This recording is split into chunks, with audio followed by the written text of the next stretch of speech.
1989 год.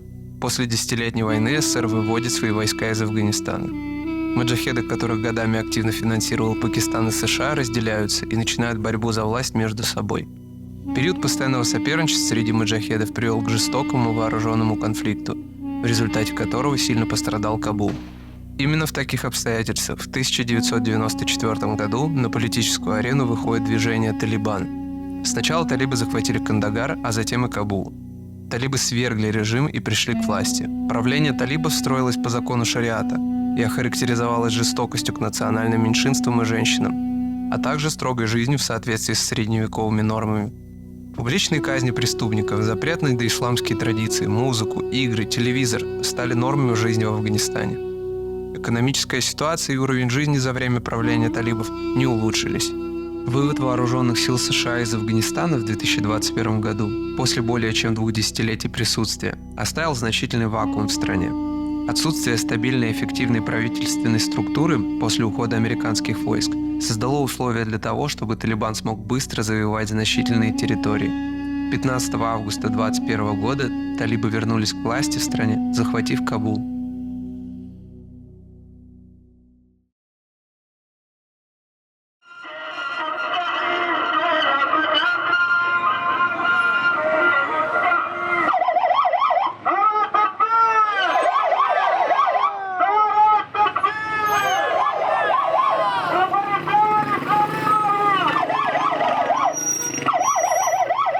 Что же сейчас происходит с Афганистаном? Как живут обычные люди и как изменилась их жизнь за 2 года? История повторяется, и у власти снова радикальные исламисты? Или приход талибов — возможность не повторить ошибок прошлого и новый этап для Афганистана?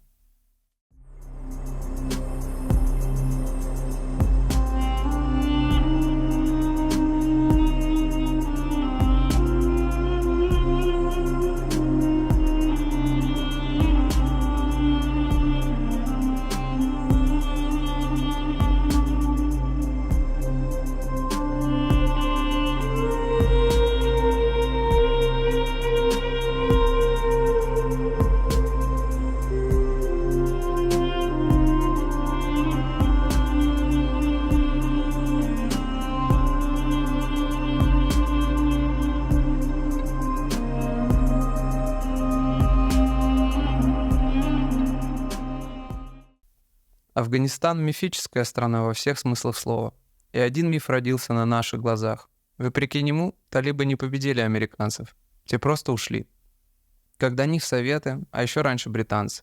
Талибан мог бы существовать хоть 100 лет, но если бы силы НАТО остались в Афганистане и выполняли те задачи, которые реализовывали в 2001-2014 годах, то студенты никогда бы не взяли Кабул. Аналогичным образом и маджахеды не захватили столицу, пока там находились советские солдаты. Но мир не ограничивается Афганистаном, и столетняя война с непобедимым Талибаном просто никому не нужна. Сейчас в Афганистане действует, или изображает деятельность несколько десятков оппозиционных групп, которые, впрочем, без иностранной поддержки, как политической, так и финансовой и военной, в плане всяких поставок, ничего особо добиться не могут, равно как и Талибан без поддержки Пакистана и договоренности со Штатами тоже едва ли смог достичь результатов, которые вот мы видим с 2021 года. В течение 11 дней всей Афганистан власть пришли талибы. Представьте себе, страна, которой 300 тысяч армии, 11 дней уже ничего нет. Уж невозможно. Это 20 лет, конечно, если американские хотели, они могли совсем по-другому сделать. Совсем. Но они не хотели. Смотрите, все лидеры, которые это 40 лет убили люди, воровали, и война Кабула, все в мире знают, там больше 125 тысяч человек здесь погибли. Американские их забрали и привезли на власть. Отдали власть то люди, которые они только умеют воровать. Страна, которая Россия, США, Китай, Германия, Иран, Пакистан, они думали, что мы будем делать, и решили. Талибы тоже пришли на власть. Если кого-нибудь думает, Россия против или Китай, или другие страны, это неправда. Они все были согласны. Афганистан – страна, где множество этнических групп и племен соседствуют друг с другом. Это привело к долгим историческим разногласиям, конфликтам и борьбе за власть. Рознь, вражда, конкуренция между группами населения Афганистана происходит на этнической почве, религиозный. Конфликт может опираться на дихотомию села и города или на разницу между земледельцами и скотоводами, например. Причем, скажем, в Средней Азии она могла быть даже среди носителей одного языка, скажем, тюрки оседлые, тюрки скотоводы, не вполне считали себя одним народом. Так и паштуны многие на землю осели, но есть еще пару миллионов кочевников как минимум. И они даже могут иметь трения между собой, но при этом запросто могут объединяться против таджиков или хазарейцев. И, как я ранее говорил, между упомянутыми группами есть как различия, так и сходства, которые им позволяют группироваться.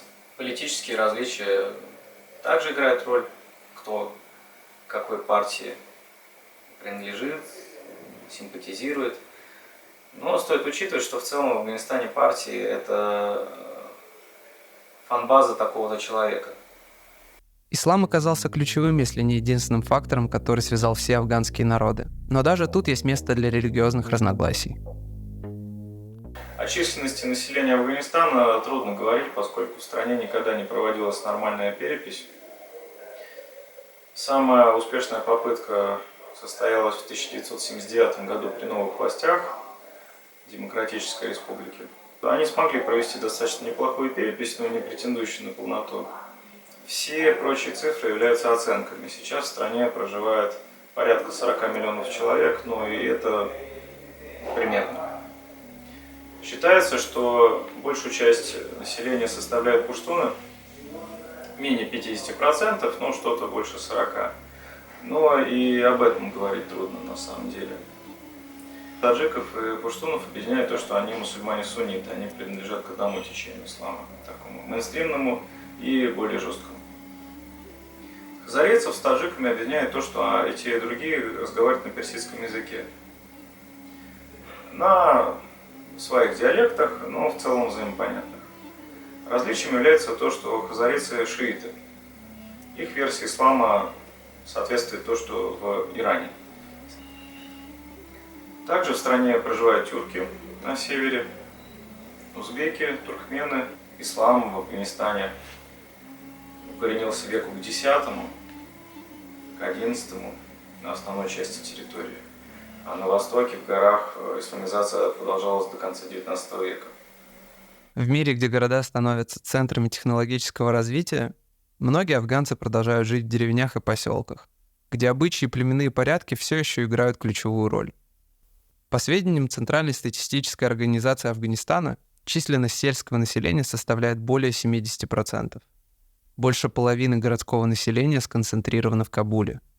Страна, с одной стороны, не изолированная, конечно, но сохраняющая много архаики. Порой в деревенской жизни можно найти больше справедливости, чем при капиталистических порядках в городской жизни. Музыка интересная, хотя сейчас она под угрозой находится. В целом страна остается достаточно консервативной, особенно в сельской местности. И вот этот конфликт города и деревни является одной из причин и нынешних событий, когда люди, незнакомые с таким урбанизированным, модернизированным бытом, берут власть и стараются принудить население к таким племенным порядкам. Но проблема не в талибах, опять-таки даже не все видят в них проблему. Проблема в головах людей. Если бы какая-то значительная часть афганцев не была такими консервативными, патриархальными, традиционалистами, то у Талибана не было бы почвы, не было бы поддержки, не было бы такого электората, что ли. Хотя, конечно, нельзя говорить об электорате в стране, которая не предполагает выборы.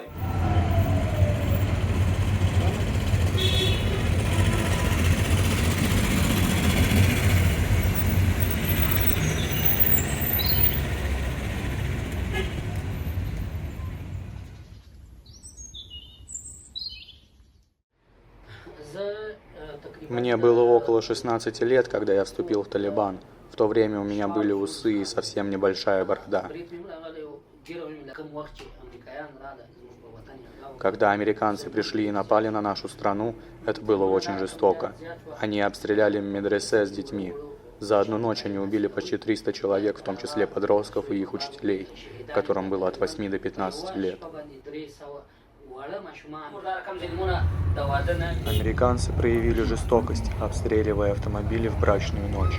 Они стреляли даже когда все было подготовлено к свадьбе или празднование уже шло. Афганские талибы, маджахеды, а также те, кто не участвовал в джихаде, а скорее сосредоточился на своем собственном бизнесе, стали мишенями и были убиты американцами. Важно помнить, что не весь народ Афганистана был вовлечен в джихад.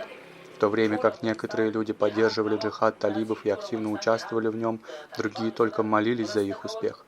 Американцы также нацелились на тех, кто косвенно помогал талибам, убивали даже тех, кто просто молился за их победу или желал изгнания неверных со своей родины. Они молились только о том, чтобы Всевышний, пожалуйста, помог талибам выиграть битву.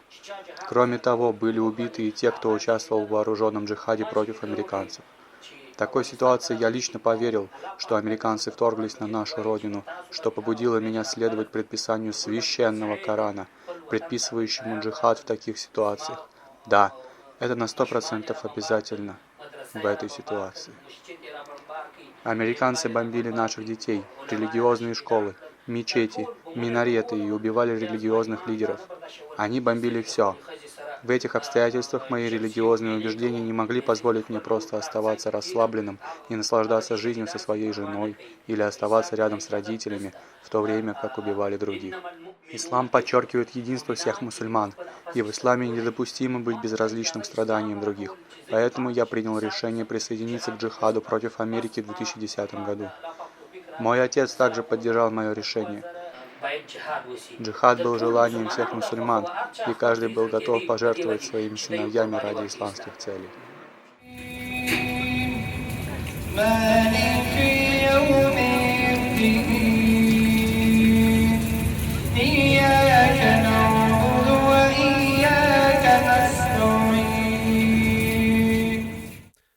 Борьба с советской оккупацией в 80-х годах молниеносно приобрела религиозный характер. Афганцы оценивали ее как джихад против кафиров-коммунистов, а участники джихада, мусульманские партизаны из числа крестьян, именовались маджахедами. Пакистан активно помогал маджахедам. На пакистанской территории множились перевалочные базы, учебные центры и военно-политические группировки боевиков. Труднопроходимая местность Афганистана буквально кишела боевиками, воодушевленными тем, что они якобы защищают ислам от кафиров-атеистов. Маджахеды объединялись в маленькие отряды, не более сотни человек в каждом. Советские солдаты называли их караванами. Караваны не обязательно являлись частью масштабных организованных сил. Зачастую они действовали самостоятельно. Боевики не нуждались ни в линиях связи, ни в шпионской сети. Все это заменяли деревенские слухи и сплетни. А военную премудрость заменяло чувство единства. В наших битвах против неверных американцы всегда оставались во второй линии, в то время как местные афганские армии сражались в первой линии. Если мы выигрывали битву с первой линией, то затем мы наносили бомбовые удары по американцам, их машинам и танкам. Нам редко приходилось вступать в единоборство лицом к лицу с американцами. Однако наши старейшины, которые сражались на джихаде до нас, напрямую столкнулись с американцами и убили значительное число из них во главе с нашим лидером, муллой Мухаммадом Омаром, чье имя вы, возможно, слышали. Некоторые бойцы движения Талибан утверждали, что ангелы появлялись во время битвы, показывая нам чудеса. Свидетелями этих чудес они были, когда были ранены и лежали на земле. поскольку их последние слова перед смертью должны были засвидетельствовать, что Аллах велик и что Мухаммед – его посланник. Они также неоднократно провозглашали, что Аллах больше, чем кто-либо другой, и произносили различные аяты из Корана. Когда наши маджахеды громко восклицали «Аллаху Акбар», во время битвы неверные пугались и начинали отступать. Когда они отступали, мы входили в этот район и брали его под контроль. Однако американцы возвращались со своими беспилотниками и нацеливались на нас, в результате чего мы теряли наших однополчан. Эта потеря была встречена не с грустью, а скорее с радостью, поскольку все на поле боя молились Аллаху, чтобы Он убил их, сражаясь с неверными. В 1994 году эти боевики еще не назывались Талибаном. Они не были ни движением, ни организацией, просто горсткой парней, которые повидали войну. Особенно выделялся пуштун Мухаммед Амар. Ему тогда было около 30 лет. Подростком он примкнул к маджахедам и отправился на джихад. После ухода Советов Амар поступил в медресе, и именно тогда люди прозвали его муллой. Подобно многим афганцам, мулла Амар разочаровался в маджахедах. Он проклинал их как вероотступников и нарушителей шариата. Смелые речи привлекли почитателей, большинство из которых училось в медресе. Члены Талибана изображали себя подлинными борцами со злом, истинными носителями мусульманского благочестия. Этот героический образ распространялся в народе, и люди верили. Юными кандагарцами заинтересовались пакистанские силовики, которые тренировали талибов. В октябре 1994 года студенты были готовы к испытаниям.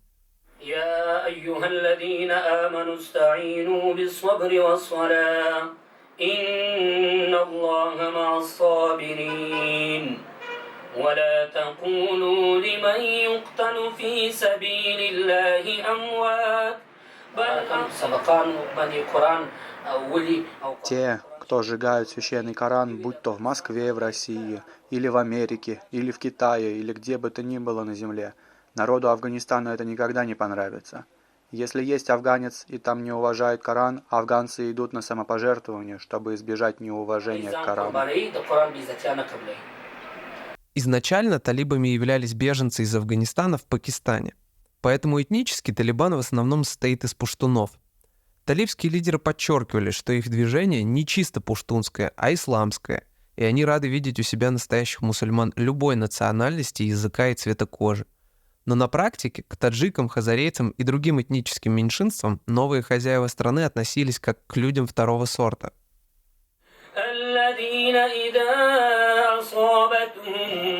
مصيبة قالوا إنا لله وإنا إليه راجعون.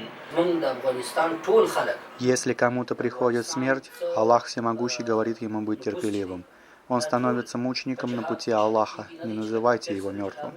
То есть те, кто были мучениками и сражались на джихаде на пути Аллаха, не называйте их мертвыми, называйте их шахидами. Весь афганский народ с радостью готов участвовать в джихаде против тех неверных, которые пришли захватить нашу землю и совершают различные виды жестокости по отношению к нашему народу и не уважают наши правила, сестер, матерей. И джихад – это своего рода старая культура для афганцев. Это как наша работа, когда другие страны убивают наших религиозных лидеров и разрушают наши мечети. В наши дни афганский джихад считается точкой невозврата, после которой в мире поднялась волна исламизма, бушующая до сих пор. Аль-Каида, Талибан, Исламское государство – эти и многие другие международные террористические организации возникли вследствие импульса 79-89 годов. Последние 45 лет в Афганистане длится гражданская война, иногда затихает. И сейчас довольно спокойный период, к счастью, но, скорее всего, это ненадолго.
15 августа — единственный день, когда все с радостью разрешали и даже просили снимать не только себя, но и военную технику и государственные учреждения.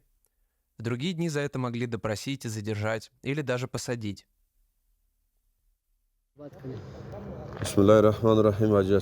Меня зовут Хаджи Асадулла, и я с гордостью могу сообщить, что маджахеды Афганистана разгромили силы, которые пришли на территорию Афганистана из 43 стран.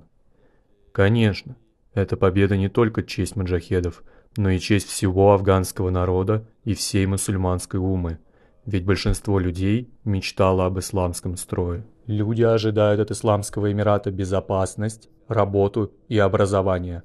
Что касается безопасности, то все люди чувствуют мир и безопасность по сравнению с правительствами прошлого, и весь мир может видеть, что, слава Аллаху, жизнь, собственность, честь, достоинство людей сегодня в безопасности. И исламское общество этому радо. Это позор для неверных, которые не могли обеспечить безопасность.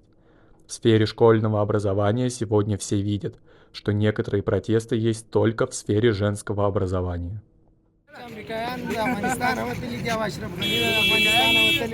Это день, когда Ашраф Гани покинул Афганистан, и американцы, вторгшиеся на нашу родину, ушли. А Талибан пришел вновь и вернул себе власть.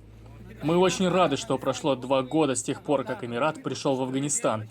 А предыдущая администрация и американцы ушли, и вот-вот начнется 3-й год. За эти 2 года, что появился Эмират, люди им довольны. Пришла безопасность. Воры, войны, все исчезло, и люди очень счастливы, поэтому празднуют этот день и покупают флаги. Да здравствует Исламский Эмират!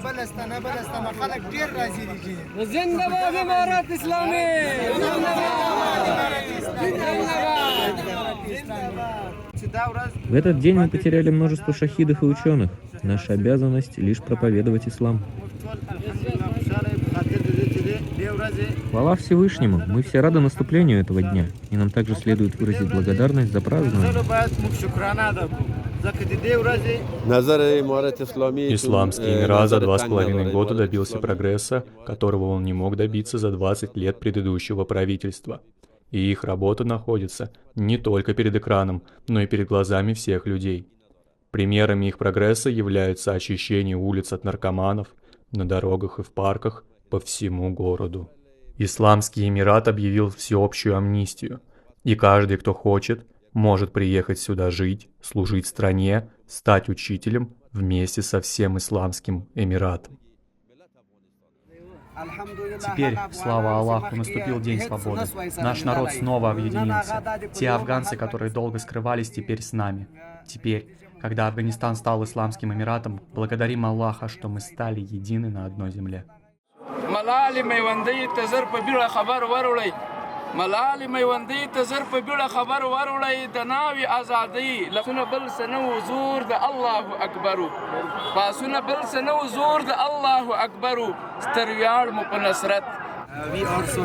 Мы также счастливы, потому что пришел Талибан. Талибан – самый лучший режим в мире. Для некоторых людей в Афганистане и за его пределами, а в основном пуштунов, Талибан олицетворяет идеологию, которая стремится к внедрению исламского права. Они видят Талибан как защитников своих религиозных и культурных ценностей и как силу, способную противостоять западным влияниям.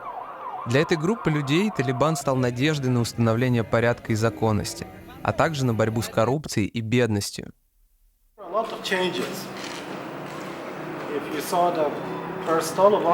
Произошло много изменений. Если вы видели первый Талибан, теперь они сильно изменились. Также с их стороны нет насилия. У нас появилась некоторая свобода. Мы теперь даже телевизор можем посмотреть. Вы бы хотели покинуть Афганистан? О, да. Конечно. Куда бы вы хотели переехать? Я не знаю. Если бы я мог, я бы здесь не находился. Другие видят Талибан как организацию, которая проводит жесткую интерпретацию ислама, ограничивает права женщин, нарушает права человека и подвергает страну риску вновь стать убежищем для террористов. Для них Талибан — символ религиозного экстремизма и нарушения прав и свобод человека. Но они по понятным причинам не могут говорить об этом так открыто. Многие боятся за свою безопасность. Я сегодня не очень хорошо себя чувствую, потому что работы нет. Правительство раньше было очень хорошее. Когда у меня есть работа, то все хорошо, я доволен правительством. Если нет, то нет. Сейчас я был бы учителем и работал бы с утра до вечера, если бы никто не мешал моей работе. Безопасность сейчас хорошая, но работы-то нет.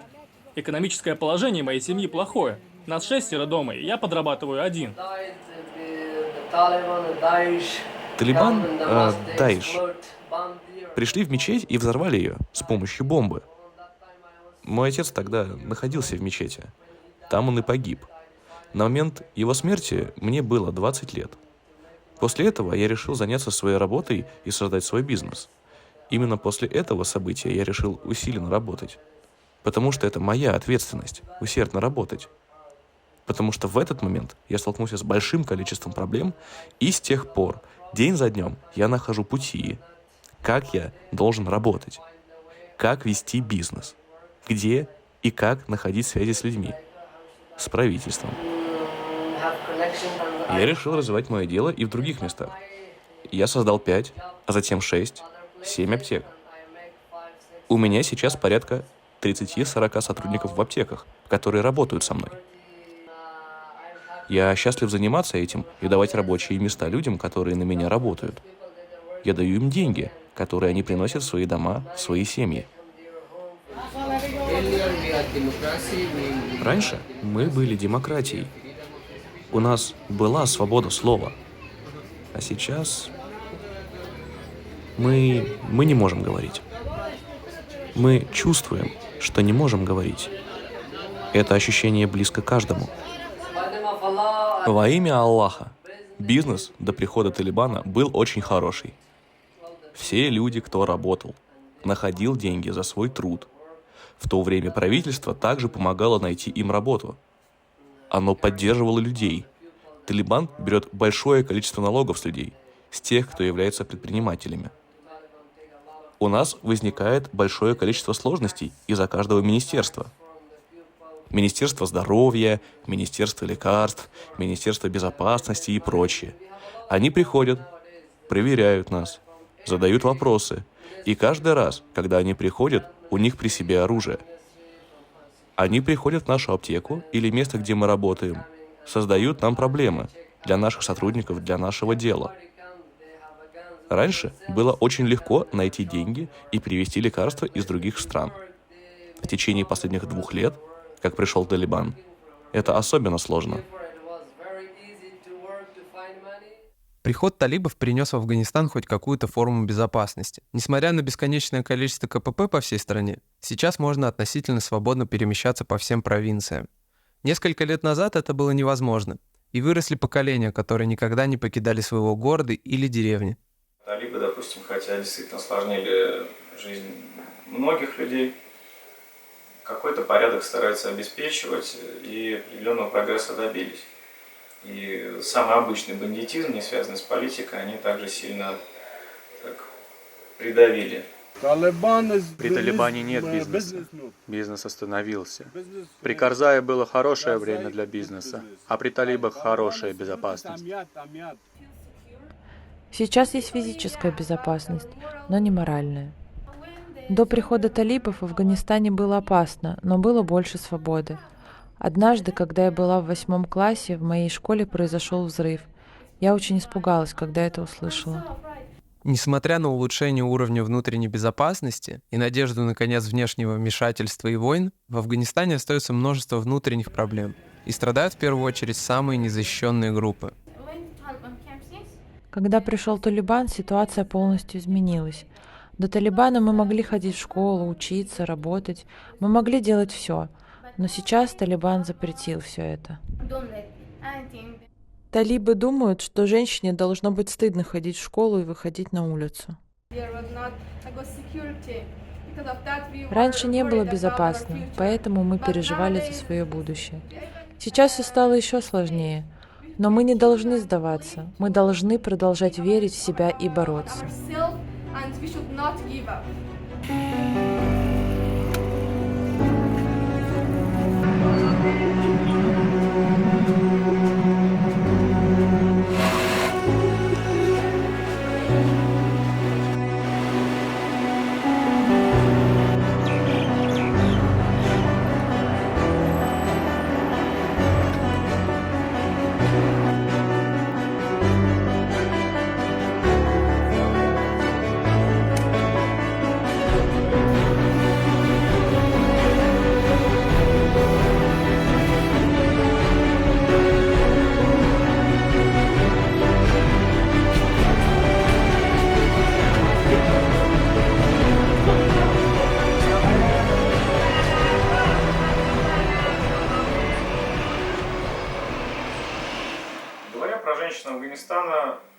сами живут они тяжело, конечно. Пожалуй, в любом традиционном обществе участь женщины незавидна, доля горька, работа тяжела, а старость наступает уже лет 40. На протяжении последних 2 десятилетий женская половина афганского населения принимала более активное участие в социальной и политической жизни страны. Это было одним из немногих достижений действовавшей власти при поддержке мирового сообщества. В то время открылись начальные и средние школы для девочек, университеты, женщины получали места в парламенте, работали на разных должностях в госучреждениях и правоохранительных органах. Сейчас, когда талибы закрутили гайки, ограничили возможности для работы, что особенно критично в случаях, когда женщина, мать в семействе или какая-нибудь старшая дочь являлась главным кормильцем семьи, а тут на тебе и это уже отрезано. Возможность, это, конечно, трагично. В какой-то мере можно согласиться с тем, что талибы так соблюдают, способствуют безопасности женщин. Ну, действительно, если дома сидит, то с ними ничего не случится, кроме самоубийства, которые повысились в последнее время.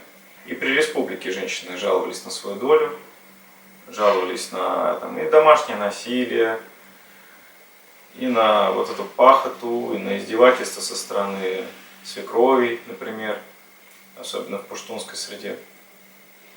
И были договорные браки, в том числе с малолетними. То, что у людей в головах, оно и создает талибов и приводит их к власти. Еще 100 лет назад в советской печати были брошюры о несвободных женщинах Востока. Были книжицы под названием «Персиянка», «Афганка». Там мы видим много из того, что произносится сейчас в интервью этих бесспорно несчастных женщин. Я родилась в Афганистане. После смерти отца все обязанности легли на мою мать. Когда талибы вернулись в Афганистан, ситуация в нашей деревне сильно изменилась. Скоро выяснилось, что талибы похищали молодых девушек и отправляли их в Пакистан. Даже в соседних районах Газни и Малистан многих девушек похитили. Мама была в ужасе. Говорили, что девушки, потерявшие отцов и не состоящие в браке, в наибольшей опасности. У моей мамы было 2 дочери, и она была вынуждена согласиться на мою помолвку с человеком, которого я даже не видела и не знала.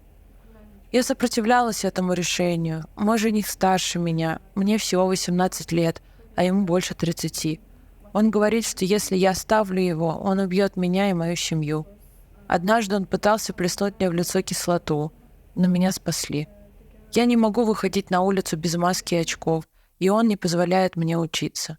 Он угрожал убить меня, если я пытаюсь ходить в школу. Насилие над женщинами в Афганистане остается серьезной проблемой. По данным ЮНИСЕФ, 80% браков являются вынужденными либо насильственными.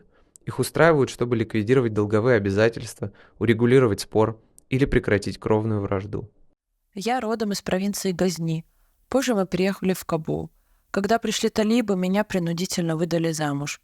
Мой жених говорит, что не любят меня и не позволят мне уйти к кому-то другому. Насилие надо мной стало больше, и когда я смотрю на других девушек, то вижу, что они тоже подвергаются насилию. Одна из семей принудила свою дочь к вынужденному браку. В конечном итоге она покончила с собой. Мои родственники считают, что те, кто покончил с собой, лишены чести и достоинства, и говорят, что если я думаю о самоубийстве, то они сами убьют меня, чтобы я не опозорила свою семью.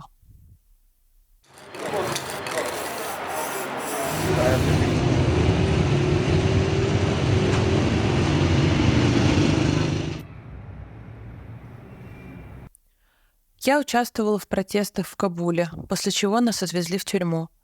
Мы собрались и протестовали перед образовательным центром Кадж, где произошел взрыв, но нас побили и не разрешили протестовать. В Афганистане женщины не могут обратиться за защитой своих прав. Министерство прав женщин было ликвидировано, и оно было переименовано в Министерство содействия добру и препятствия злу.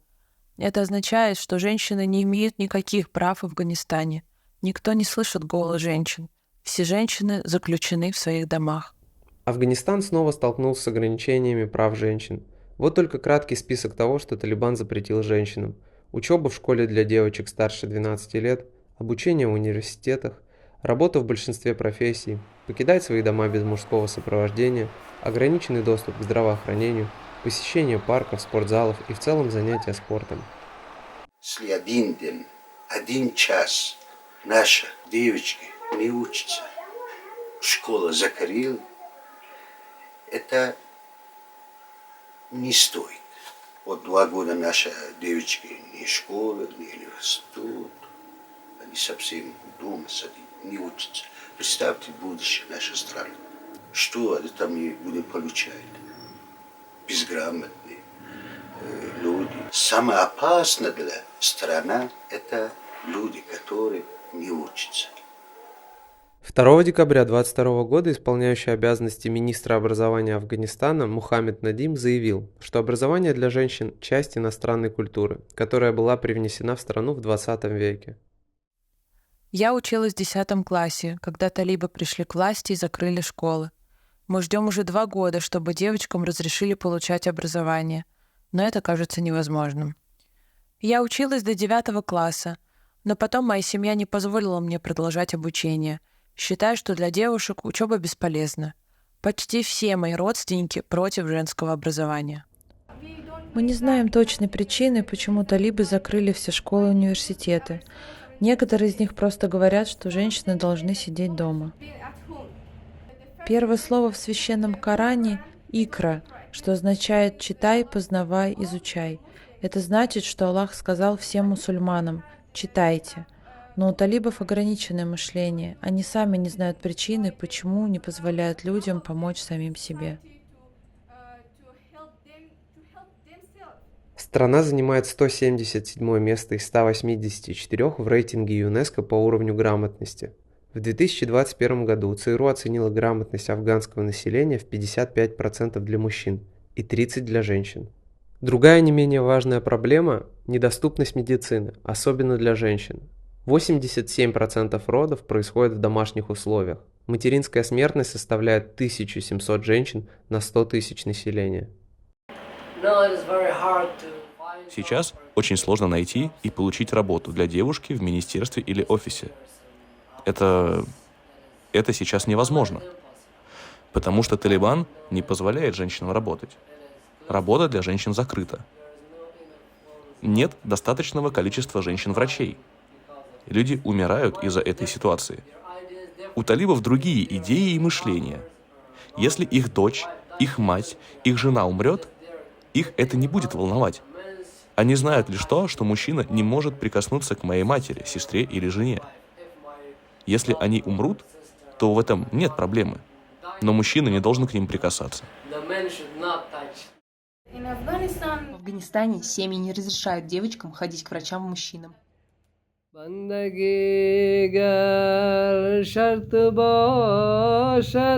Мухаммед раз в 2 недели организует бесплатную помощь больным. Также у него есть несколько обучающих центров. Для многих это единственный способ продолжать обучение, при условии, что разрешают их семьи. У меня есть 3 образовательных центра. Мы занимаемся тем, что поддерживаем людей, у которых нет денег. Поддерживаем девушек, особенно девушек. И пускай сейчас Талибан не хочет, чтобы девушки учились, ходили в университеты, работали. Я считаю, что женщины должны работать, должны получать образование. Так будет лучше. В школе преподают английский, а также журналистику, живопись и шитье. Я хочу стать журналистом, чтобы я и мой народ были услышаны во всем мире, чтобы люди знали, чего хотят женщины Афганистана. Раньше в Кабуле, в Афганистане было много работающих женщин-журналисток. Некоторые из них уехали за границу. Те, кто остался в очень плохой ситуации, и у них очень опасная жизнь. Те журналистки, которые сейчас находятся в Кабуле, устали от такой жизни. Я хочу, чтобы международное сообщество услышало наш голос, чтобы они не забывали про женщин Афганистана. Людей, которые все еще не в Афганистане, мы приглашаем назад.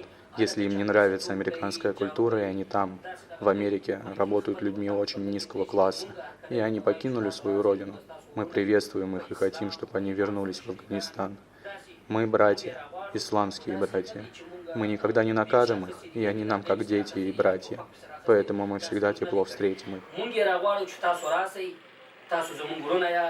Те журналистки, которые сейчас находятся в Кабуле, устали от такой жизни. Я хочу, чтобы международное сообщество услышало наш голос, чтобы они не забывали про женщин Афганистана.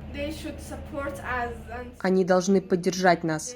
У ООН есть множество сообщений о нарушении прав женщин в Афганистане, но нам нужны действия.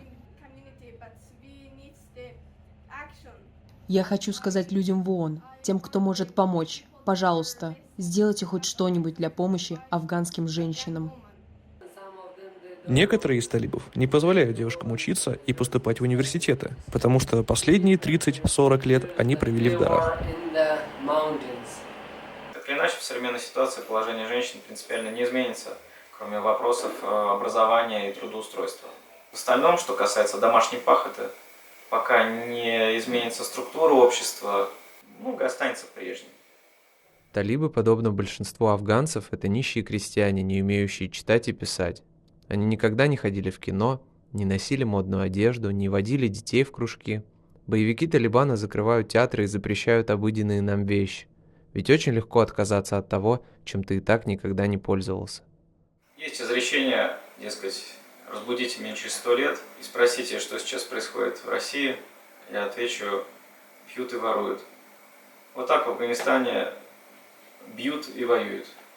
100 лет назад и, боюсь, на 100 лет вперед. Все это топтание на месте и перетягивание каната талибы тоже там держат, в руках несколько рычагов. Женский вопрос, еще несколько иных.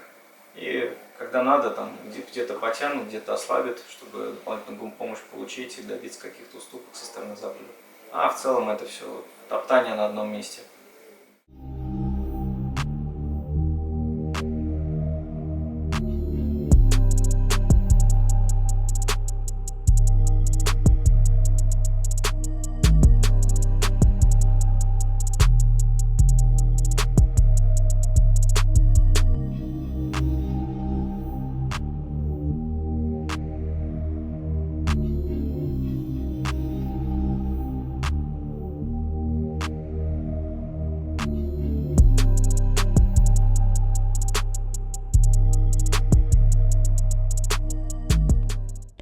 Если Талибана не будет, я уверена, что у меня будет светлое будущее в Афганистане. Но если они останутся, этого не случится. Моя мечта, что в моей стране настанет мир. Мы хотим мира. Мы не хотим войны. Мы обращаемся к международному сообществу и другим странам с просьбой спасти нас. Я не имею в виду, что нам нужно уехать из Афганистана и жить в другой стране. Я просто хочу иметь возможность двигаться вперед. Мы снова обращаемся к ООН и другим странам с просьбой помочь нам. Я боюсь за свою жизнь, как афганская женщина. Если бы я не родилась в Афганистане, я бы осуществила все свои мечты. Сейчас самая большая помощь — давить на Талибан, чтобы они открыли школы и университеты для женщин. Сейчас все женщины в Афганистане нуждаются в помощи. Они столкнулись с психологическими, духовными, физическими и финансовыми трудностями. Эти женщины нуждаются в помощи, но они не могут говорить открыто из-за давления семьи и общества. Мое единственное желание — отсутствие насилия. Я всего лишь хочу спокойной жизни, будь то внутри страны или за ее пределами. Давление извне, попытки кого-то купить, направить тоже должны прекратиться. Афганцев нужно оставить в покое. Правда, они, скорее всего, там поубивают половину населения. Когда успокоятся, надеемся, что-то изменится. Стоит еще учитывать, что огромное количество афганцев живет за пределами страны. Крупнейшая диаспора находится в соседних странах, логично, в Иране и Пакистане. По паре миллионов там и там, сейчас еще больше, наверное, с учетом последнего потока беженцев. Ну и плюс во всех странах мира. Также мы их можем найти. И в России пару сотен тысяч как минимум проживает. И очень много смешанных браков, кстати, с россиянами и афганцев. Опять-таки, после Ирана и Пакистана, я думаю, что Россия третья, наверное, по числу смешанных браков. И, соответственно, когда эти люди, выросшие совершенно в иной среде, хотя порой и с традиционным воспитанием, и иногда пещерным мышлением, вернутся в Афганистан, если их будет много, действительно достаточно, чтобы изменить культурный и политический климат, также перемены могут случиться, надеюсь, что к лучшему. Если бы у меня был выбор уехать, то я бы поехала за границу, чтобы улучшить свои навыки и способности. Неважно куда, я все равно вернусь, чтобы помочь моим людям. На протяжении веков проблемы Афганистана решал кто угодно, кроме афганцев. Афганистан всегда был средством и никогда целью. Все, кто желал, покоряли его, и в результате получали, что хотели. Каждый завоеватель уходил лишь тогда, когда его интересы были исчерпаны, либо когда его выбивал более сильный конкурент. К тому же любая афганская компания, подобно всякому изжившему себя предприятию, рано или поздно превращалась в разорительную бессмыслицу, при которой старые цели достигнуты, а новые не ясны. Ну, в целом все херня какая-то, говорю по-русски. Мне в Афганистана при вот всех раскладах, которые были за последние 45 лет, при всех этих конфигурациях политических, никакого будущего не вижу. Что-то принципиально новое должно со страной случиться, чтобы там наконец укоренился мир.